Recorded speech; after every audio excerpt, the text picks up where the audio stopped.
Buenos días, profesor. El tema que voy a exponer se trata sobre las implicancias de la transición de flujo laminar a turbulento y por qué el número de Reynolds es el indicador clave para predecir el comportamiento de un fluido dentro de un sistema hidráulico. El caso que vamos a analizar es el siguiente. Una planta necesita duplicar el caudal de transporte de un líquido, y esto obliga inevitablemente al sistema a pasar de un régimen laminar a uno altamente turbulento. Vamos a revisar qué implica ese cambio, qué consecuencias críticas trae y qué rediseños estructurales se pueden proponer para que el sistema no colapse en eficiencia. Para entender el problema, primero hay que entender el número de Reynolds. Es un valor adimensional que compara las fuerzas inerciales del fluido frente a las fuerzas viscosas y se calcula como Reynolds igual a la densidad por velocidad por diámetro, dividido entre la viscosidad dinámica. Este número nos dice en qué régimen se encuentra el flujo. Cuando Reynolds es menor a 2300, el flujo es laminar. Las partículas se mueven en capas ordenadas y paralelas entre 2300 y 4000. Existe también una zona de transición, que es inestable e impredecible. Y cuando supera los 4000, el flujo se vuelve turbulento, con trayectorias caóticas. Este número es la base de todo el análisis que sigue porque nos permite predecir antes de operar el sistema en qué régimen va a trabajar. Ahora bien, estos dos regímenes pierden energía de formas completamente distintas. En el flujo laminar, la pérdida de energía se debe a que el esfuerzo cortante entre las capas ordenadas tiene que vencer la fricción viscosa. Esta pérdida de carga es proporcional a la velocidad. Es decir, crece de forma lineal y el comportamiento es predecible y estable. En cambio, en el flujo turbulento, las partículas se mueven de forma errática y caótica, generando remolinos o vórtices que disipan energía adicional. Aquí la pérdida de carga ya no es proporcional a la velocidad, sino al cuadrado de la velocidad. Esto significa que la disipación de energía es mucho mayor y que el sistema se vuelve mucho más exigente energéticamente. Este es el punto central del problema que estamos analizando. Si la planta necesita duplicar el caudal y no se modifica el diámetro de la tubería, entonces, como el caudal es igual a la velocidad por área, duplicar el caudal, en este caso, implica duplicar la velocidad del fluido. Pero como el número de Reynolds es directamente proporcional a la velocidad, al duplicarse la velocidad, Reynolds crece proporcionalmente y termina cruzando el umbral de los 4000, empujando al sistema hacia un régimen turbulento. Aquí está la consecuencia clave. Como vimos, la pérdida de carga en régimen turbulento depende del cuadrado de la velocidad. Entonces, duplicar la velocidad no duplica la pérdida de carga, sino que puede llegar a multiplicarla hasta por 4. Este caso saca al sistema completamente de las condiciones con las que fue diseñado, es decir, la saca de sus condiciones del diseño original. Ahora podemos ver qué hacer ante estas situaciones.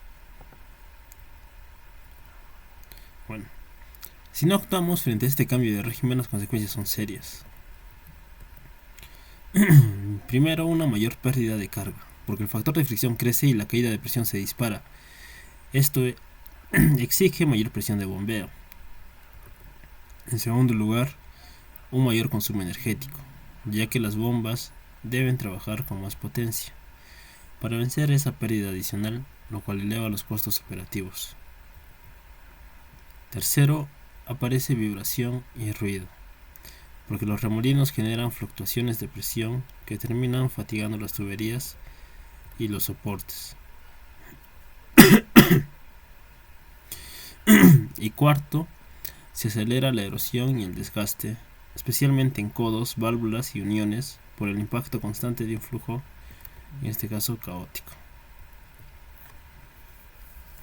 Y ahora verlos en conjunto, nos damos cuenta que estas 4 consecuencias son las que más pueden colapsar la eficiencia de un sistema hidráulico. Así que es mejor diseñarlos bien y en caso de que ya estén presentando muchos problemas, hay que hacer un rediseño temprano, a tiempo. El rediseño estructural entonces vendría a ser este. Pero empezamos, ¿por qué se puede rediseñar? En primer lugar serían las tuberías. Aumentar el diámetro de las tuberías, ya que esto es clave porque al ampliar la sección de paso, la velocidad promedio no crece tan abruptamente aunque el caudal se duplique, conteniendo así el crecimiento del número de Reynolds. Ahora, en segundo lugar, sería reducir la rugosidad interna,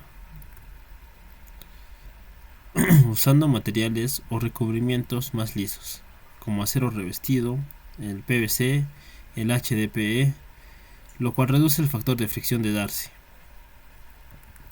Y bueno, en tercer rediseño vendría a ser que se verifique el espesor y la resistencia a la presión, porque las nuevas condiciones dinámicas, incluyendo también posibles golpes de ariete, exigen recalcular si la tubería actual soporta este nuevo escenario o si no lo hace.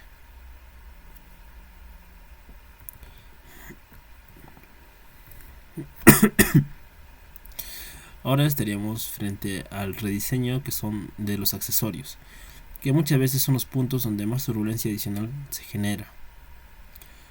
Aquí en este caso se propone reemplazar los codos estándar de 90 grados por curvas de radio amplio, que reducen la separación del flujo. También usar transiciones cónicas y graduales en lugar de cambios bruscos de sección. Elegir válvulas con bajo coeficiente de pérdida, como las de compuerta o bola totalmente abiertas, en vez de válvulas de globo. Y finalmente, simplificar el trazado general de la línea,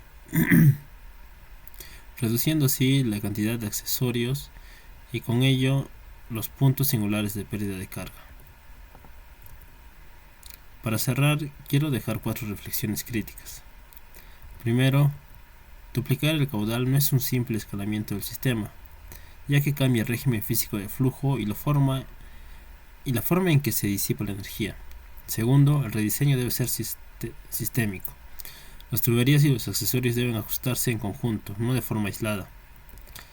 Tercero, cada decisión de rediseño implica un balance entre la inversión inicial y el ahorro energético a largo plazo.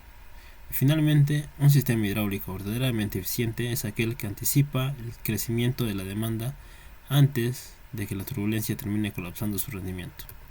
Bueno, muchas gracias.